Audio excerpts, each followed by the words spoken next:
ಕಾಂಕ್ರೇಜ್ ಇದು ಈ ದೇಸಿ ಹಸುವಿನ ತಳಿಯ ಹೆಸರು. ಇದರ ಹೆಸರು ಅಷ್ಟೊಂದು ಪ್ರಚಲಿತದಲ್ಲಿಲ್ಲವಾದರೂ ಗಿರ್ ತಳಿಯ ಹಸುಗಳಿಗೆ ಪೈಪೋಟಿ ನೀಡುವಷ್ಟು ಸಾಮರ್ಥ್ಯ ಈ ತಳಿಗಿದೆ. ಇದೊಂಥರ ಮಲ್ಟಿಪರ್ಪಸ್ ತಳಿ. ಹೈನುಗಾರಿಕೆಗೆ, ಬೇಸಾಯ ಮಾಡಲು ಹಾಗೂ ಮಾಂಸಕ್ಕಾಗಿ ಕೂಡ ಇದನ್ನು ಸಾಕುತ್ತಾರೆ. ಕಚ್, ಕೊಲ್ಲಿ, ಸಿಂಧು ಪ್ರಾಂತ್ಯ, ಗುಜರಾತ್ ಈ ತಳಿಯ ತವರೂರು. ಪಾಕಿಸ್ತಾನದ ಹಲವು ಕಡೆ ಹಾಗೂ ರಾಜಸ್ಥಾನದಲ್ಲೂ ಇದು ಹೆಚ್ಚಾಗಿ ಕಾಣಸಿಗುತ್ತದೆ. ಇತ್ತೀಚೆಗೆ ಕರ್ನಾಟಕದಲ್ಲೂ ಇದನ್ನು ಸಾಕತೊಡಗಿದ್ದಾರೆ. ಭಾರತದ ಅತ್ಯಂತ ಶಕ್ತಿಶಾಲಿ ಹಾಗೂ ಪವಿತ್ರ ದೇಸಿ ಹಸುಗಳಲ್ಲಿ ಒಂದಾದ ಕಾಂಕ್ರೇಜ್ ಹಸುವಿನ ಬಗ್ಗೆ ಇಂದಿನ ವಿಡಿಯೋದಲ್ಲಿ ಸ್ವಲ್ಪ ಮಾಹಿತಿ ಇದೆ, ನೋಡೋಣ ಬನ್ನಿ.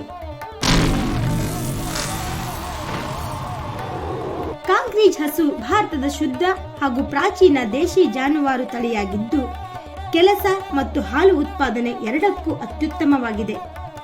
ಶಾಂತ ಸ್ವಭಾವ, ಬಲವಾದ ದೇಹ, ಬೂದು ಬಣ್ಣ ಮತ್ತು ವಿಶಿಷ್ಟವಾದ ಗೂನು ಹಾಗೂ ಭಯ ಹುಟ್ಟಿಸುವ ಕೊಂಬುಗಳನ್ನು ಹೊಂದಿದ್ದು ಇದು ಕಠಿಣ ಹವಾಮಾನದಲ್ಲಿಯೂ ಬದುಕಬಲ್ಲ ಸಾಮರ್ಥ್ಯ ಮತ್ತು ರೋಗ ನಿರೋಧಕ ಶಕ್ತಿಯನ್ನು ಹೊಂದಿದೆ. ಪ್ರಮುಖ ಲಕ್ಷಣಗಳು: ಬಲಶಾಲಿಯಾದ ಇವುಗಳು ವೇಗವಾಗಿ ಓಡಬಲ್ಲವು, ಕೃಷಿ ಮತ್ತು ಸಾರಿಗೆಗೆ ಉತ್ತಮವಾಗಿವೆ. ಈ ಹಸುವಿನ ಹಾಲಿನಲ್ಲಿ ಫ್ಯಾಟ್ ಕಂಟೆಂಟ್ ಹೆಚ್ಚಿದ್ದು, ಅಂದರೆ ಸುಮಾರು 4.8% ಇದ್ದು ಹೈನುಗಾರಿಕೆಗೂ ಯೋಗ್ಯವಾಗಿದೆ. ಇವುಗಳು 10 ಗಂಭೀರ ಕಾಯಿಲೆಗಳಿಗೆ ನಿರೋಧಕ ಶಕ್ತಿಯನ್ನು ಹೊಂದಿವೆ. ಬೃಹದಾಕಾರವಾಗಿದ್ದರೂ ಇವು ಅತ್ಯಂತ ಶಾಂತ ಸ್ವಭಾವದವು. ಸಾಮಾನ್ಯವಾಗಿ ಈ ಹಸುಗಳು ಬೂದು ಬಣ್ಣದಲ್ಲಿದ್ದು ಹೋರಿಗಳ ಮೈ ಮೇಲೆ ಕಪ್ಪು ಚುಕ್ಕೆಗಳು ಮತ್ತು ಗೂನಿನ ಭಾಗದಲ್ಲಿ ಗಾಢ ಬಣ್ಣವಿರುತ್ತದೆ. ದೊಡ್ಡ ಗಾತ್ರ, ವಿಶಿಷ್ಟವಾದ ಲೇಯರ್ ಶೇಪ್ಡ್ ಕೊಂಬುಗಳು, ದೊಡ್ಡ ಕಿವಿ ಹೊಂದಿದ್ದ ಇವು ಅಪರಿಚಿತರಿಗೆ ಭಯ ಹುಟ್ಟಿಸುವ ಹಾಗಿರುತ್ತವೆ. ಪ್ರಾಮುಖ್ಯತೆ: ಮೊದಲೇ ಹೇಳಿದ ಹಾಗೆ ಇದೊಂದು ಮಲ್ಟಿಪರ್ಪಸ್ ತಳಿಯಾಗಿದ್ದು ಹೈನುಗಾರಿಕೆ, ಕೃಷಿ ಮತ್ತು ಸಾರಿಗೆ ಎಲ್ಲದಕ್ಕೂ ಉಪಯುಕ್ತ. ಇದೊಂದು ಪಾರಂಪರಿಕ ತಳಿಯಾಗಿದ್ದು ಹರಪ್ಪ ನಾಗರಿಕತೆಯ ಕಾಲದ ಕೆತ್ತನೆಗಳಲ್ಲೂ ಇದರ ಹೋಲಿಕೆ ಕಂಡುಬರುವ ಚಿತ್ರಗಳಿವೆ. ಕಾಂಕ್ರೇಜ್ ಹಸುವಿನ ಹಾಲಿನಲ್ಲಿ A2 ಪ್ರೋಟೀನ್, ಹೆಚ್ಚು ಪೋಷಕಾಂಶ ಇದ್ದು ಈ ಹಾಲಿನಿಂದ ಮಾಡಿದ ತುಪ್ಪ, ಮೊಸರು, ಬೆಣ್ಣೆ ಆಯುರ್ವೇದದಲ್ಲಿ ಔಷಧಿಯಾಗಿ ಬಳಸಲಾಗುತ್ತದೆ. ಕಾಂಕ್ರೇಜ್ ಎತ್ತುಗಳನ್ನು ನೇಗಿಲು ಎಳೆಯಲು, ಬಂಡಿ ಓಡಿಸಲು ಬಳಸಲಾಗುತ್ತದೆ. ಇವುಗಳ ಶಕ್ತಿ ಮತ್ತು ಸಹನೆ ಎಷ್ಟಿದೆ ಎಂದರೆ ದಿನವಿಡೀ ಕೆಲಸ ಮಾಡಿದರೂ ಸುಸ್ತಾಗುವುದಿಲ್ಲ. ಸಾವಯವ ಕೃಷಿ ಮಾಡುವವರಿಗೆ ಇದರ ಮೂತ್ರ, ಸಗಣಿ ತುಂಬಾ ಶ್ರೇಷ್ಠ. 1870ರ ಸುಮಾರಿಗೆ ಗುಜರಾತ್ ಮೂಲದ ಈ ತಳಿಯನ್ನು ಬ್ರೆಜಿಲ್ಗೆ ಆಮದು ಮಾಡಿಕೊಂಡು ಬ್ರೆಜಿಲ್ನ ಸ್ಥಳೀಯ ಗುಜೇರಾ ಎಂಬ ತಳಿಯನ್ನು ಅಭಿವೃದ್ಧಿಪಡಿಸಲು ಬಳಸಲಾಯಿತು.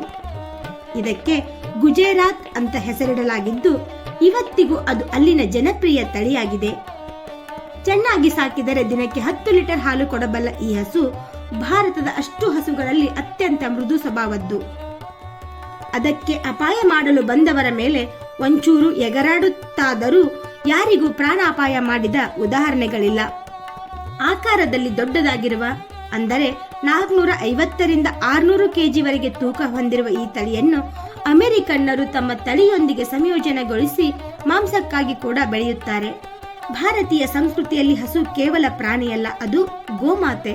ಕಾಂಕ್ರೇಜ್ ಹಸುವನ್ನು ದೇವಾಲಯಗಳಲ್ಲಿ, ಯಜ್ಞಗಳಲ್ಲಿ ವಿಶೇಷವಾಗಿ ಗೌರವಿಸಲಾಗುತ್ತದೆ.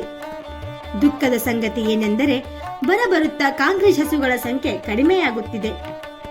ವಿದೇಶಿ ಜಾತಿಯ ಹಸುಗಳ ಹೆಚ್ಚಳದಿಂದ ನಮ್ಮ ದೇಸಿ ಜಾತಿಗಳು ನಾಶವಾಗುವ ಅಪಾಯದಲ್ಲಿವೆ. ನಶಿಸಿ ಹೋಗುತ್ತಿರುವ ಈ ತಳಿಯನ್ನು ಗುಜರಾತ್ ಸರ್ಕಾರ ಮುತುವರ್ಜಿ ವಹಿಸಿ ರಕ್ಷಣೆ ಮಾಡುತ್ತಿದೆ. ಕಾಂಕ್ರೇಜ್ ಹಸು ನಮ್ಮ ಆಹಾರ, ಕೃಷಿ, ಆರೋಗ್ಯ ಮತ್ತು ಸಂಸ್ಕೃತಿಯ ಅವಿಭಾಜ್ಯ ಅಂಗ. ಇದನ್ನು ಉಳಿಸಿಕೊಂಡು ಹೋಗುವುದು ನಮ್ಮೆಲ್ಲರ ಜವಾಬ್ದಾರಿ. ದೇಶಿ ಹಸು ಬೆಳೆಸಿ ದೇಶ ಉಳಿಸಿ. ಚಿಕ್ಕ ಚೊಕ್ಕ ಮಾಹಿತಿಗಾಗಿ ನಮ್ಮ ಚಾನೆಲ್ ಸಬ್ಸ್ಕ್ರೈಬ್ ಮಾಡಿ.